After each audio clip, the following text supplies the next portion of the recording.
రాజానగరంలో political heat కనిపిస్తోంది. అక్కడ నేతలు మాటల తూటాలు పేల్చుకుంటూ ఉన్నారు. దానికి సంబంధించిన బ్రేకింగ్ న్యూస్ చూస్తున్నాం. జనసేన ఎమ్మెల్యే బత్తుల బలరామకృష్ణపై మాజీ ఎమ్మెల్యే జక్కంపూడి రాజా ఘాటు వ్యాఖ్యలు చేశారు. జక్కంపూడిపై మాట్లాడేటప్పుడు ఒళ్ళు దగ్గర పెట్టుకోవాలని వార్నింగ్ ఇచ్చారు. నీ అవినీతి చిట్టా మొత్తం పవన్ కళ్యాణ్ దగ్గర పెడతానంటూ హెచ్చరించారు. అదుపులో పెట్టుకుని మాట్లాడు. ఖచ్చితంగా నీకు ఎలాగో ఇంకో 4-5 నెలలు పోయిన తర్వాత నీకు బ్యాండ్ బాజా స్టార్ట్ అవుద్ది.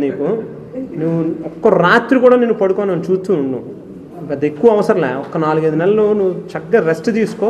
ఒక 4-5 నెలలు పోయిన తర్వాత ఒక సింగిల్ నైట్ కూడా నీకు నిద్ర ఉండకుండా చేస్తాను. ఏంటి గోల్, ఏంటి గొడవ, ఏంటి నేను చేసే దోపిడీని అవినీతి ఈ స్థాయిలో చూపిస్తున్నానంటే ప్రజలకి అని చెప్పి లబోదిబోమని నువ్వు 4 గోళ్ల మధ్యలో ఏడ్చే రోజులు వస్తాయి. నిద్ర ఉండదు. ఎందుకు రాజకీయాల్లోకి వచ్చాను రా స్వామి, అనవసరంగా ఏదో పెట్టుకున్నాను రా బాబు అని చెప్పి దండం పెడతాను. తొందరలోనే ఉన్నాయి, ఎక్కువ రోజులు లేవు, రెడీగా ఉండు దానికి.